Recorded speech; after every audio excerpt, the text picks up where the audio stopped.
RTV app వార్తల్ని క్షణాల్లో చదివే అవకాశం ఉంటుంది. ఒక న్యూస్ పేపర్, ఒక టెలివిజన్ ఛానల్ మీ చేతుల్లో ఎప్పుడూ ఉంటాయి. లోక్సభ ఎన్నికల నేపథ్యంలో అభ్యర్థులు స్వయంగా ప్రచారాలు చేస్తున్నారు, ఆరోపణలు ప్రత్యారోపణలు చేసుకుంటున్నారు. ఈ క్రమంలో బీజేపీ జాతీయ ప్రధాన కార్యదర్శి, కరీంనగర్ ఎంపీ, మరొకసారి ఎంపీగా బరిలో దిగినటువంటి బండి సంజయ్ కుమార్ పైన తప్పుడు ఆరోపణలు చేసి మార్ఫింగ్ చేశారని చెప్పి బీజేపీ నేతలు పోలీసులకు ఫిర్యాదు చేశారు. దీనిపైన స్పందించినటువంటి పోలీసులు ఎఫ్ఐఆర్ నమోదు చేశారు. ఏంటి అసలు వీరు ఏం ఆరోపణలు చేస్తున్నారు, వారు ఏం మార్ఫింగ్ చేశారు? మనతో మాట్లాడడానికి బీజేపీ సీనియర్ నేత సంగప్ప ఉన్నారు. ఏం జరిగింది అసలు? ఏంటి ఆరోపణలు ప్రత్యారోపణలు తిట్టుకోవడం అనేది సహజంగానే జరుగుతుంది. ఈ క్రమంలో ఒక అడుగు ముందుకు వేసి మార్ఫింగ్ దానికి పోయినట్టున్నది వ్యవస్థ. అన్న, రాజకీయాల్లో విమర్శలు ప్రతి విమర్శలు సహజం. విమర్శలు చేయని, ఆరోపణలు కూడా చేయని, కానీ దానికి ఒక హద్దు ఉంటుంది. కరీంనగర్ లోక్సభ నియోజకవర్గంలో బీజేపీ అభ్యర్థిగా ఉన్నటువంటి బండి సంజయ్ గారు 3.5 లక్షలకు పైగా మెజార్టీతో గెలుస్తున్నారని చెప్పి తెలిసి కాంగ్రెస్ పార్టీ నాయకులు తమ ఉనికి కోసం ఏం చేయాలో అర్థం కాక వాళ్ళు చేయకూడనటువంటి అసంబద్ధమైనటువంటివి ఇల్లీగల్గా వాళ్ళు సోషల్ మీడియాలో దుష్ప్రచారం చేసే ప్రయత్నం చేస్తున్నారు.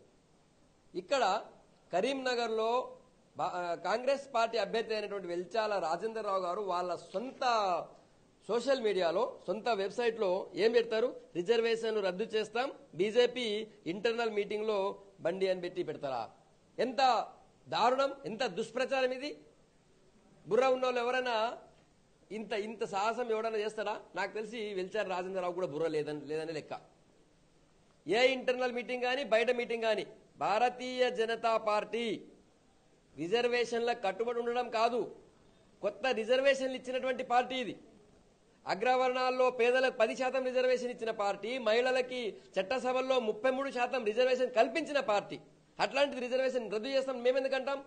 అందుకే దీనికి వెల్చాల రాజేందర్ రావు గారు కాంగ్రెస్ అభ్యర్థి ఎవరైతే ఉన్నారో ఆయన చేసినటువంటి దుష్ప్రచారాన్ని, సోషల్ మీడియాలో చేస్తున్నటువంటి ప్రచారం పైన మా పార్టీ సీనియర్ నాయకులు, కరీంనగర్ నుంచి ఉన్నటువంటి సీనియర్ నాయకులైన కొట్టె మురళి గారు ఎలక్షన్ కమిషనర్కి, ఎలక్షన్ ఆఫీసర్, రిటర్నింగ్ ఆఫీసర్కి ఫిర్యాదు చేశారు. స్పందించినటువంటి ఎన్నికల అధికారులు పోలీసుల ద్వారా 2 టౌన్ పోలీస్ స్టేషన్లో కేసు పెట్టించారు. నేను డిమాండ్ చేస్తున్నా, మాట్లాడినటువంటి అంశాలని మాట్లాడినట్టు, చెప్పినట్టు విషయాన్ని చెప్పినట్లు ఏదైతే సోషల్ మీడియాలో పెట్టి దుష్ప్రచారం చేసినారో ఇది పూర్తిగా ఎన్నికల నియమావళికి విరుద్ధంగా ఉంది, ఎన్నికల నిబంధనలకు విరుద్ధంగా ఉంది. వెంటనే ఎన్నికల సంఘం స్పందించి కాంగ్రెస్ అభ్యర్థి అయినటువంటి వెల్చాల రాజేందర్ రావు గారి అభ్యర్థిత్వాన్ని క్యాన్సిల్ చేయాలా, రద్దు చేయాలా? ఎందుకంటే ఇంత దారుణాన్ని కొడగడతారా? ఇంత దుర్మార్గమా? నీకేం తెలుసు లోపల మాట్లాడింది? ఎవరిదో ఒక ఆడియో తీసుకొచ్చి ఫేక్ ఆడియోని, ఫేక్ వీడియోని పెట్టేసి ఇట్లా దుష్ప్రచారం చేస్తారా? 100% ప్రపంచంలో కానీ భారతదేశంలో కానీ ఇప్పుడు ఫేక్ వీడియోలు సృష్టించి ప్రజల్ని వంచడం అంటే ఒక పెద్ద నేరం. ఇది 100% ఇది సైబర్ నేరం కిందకి వస్తుంది. ఈ సైబర్ నేరాన్ని తీసుకొని ఆల్రెడీ ఎఫ్ఐఆర్ అయింది. వెంటనే వెల్చాల రాజేందర్ రావు గారి అభ్యర్థిత్వాన్ని రద్దు చేయాలని చెప్పి డిమాండ్ చేస్తున్నారు.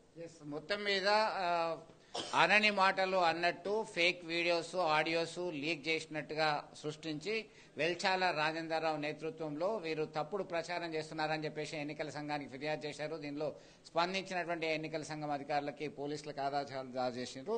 సెక్షన్ 171F 505/1 అలాగే ఐటీ యాక్ట్ 66(c) ప్రకారం పలు సెక్షన్ల ప్రకారం కేసులు నమోదు చేయడం జరిగింది. తదుపరి విచారణ జరిపిన తర్వాత చర్యలు తీసుకుంటామని చెప్పేసి ఎఫ్ఐఆర్ కాపీలో సైతం వీరు పేర్కొనడం జరిగింది. ఇట్లాంటి దుష్ప్రచారాలు చేస్తే ఖచ్చితంగా న్యాయపరంగా పోరాటం చేస్తాం, మా మెజార్టీ అధికంగా వస్తుంది, విజయం తథ్యమని తెలిసిన తర్వాతనే కాంగ్రెస్ పార్టీ నేతలు ఇట్లాంటి చీప్ ట్రిక్స్ చేస్తున్నారు, ఇది ఎంత మాత్రం సహించరాంది అని చెప్పేసి మండిపడుతున్నటువంటి పరిస్థితి మనం చూస్తున్నాం. వీడియో సుమంత్తో కలిసి చంద్రశేఖర్, ఆర్టీవీ, కరీంనగర్.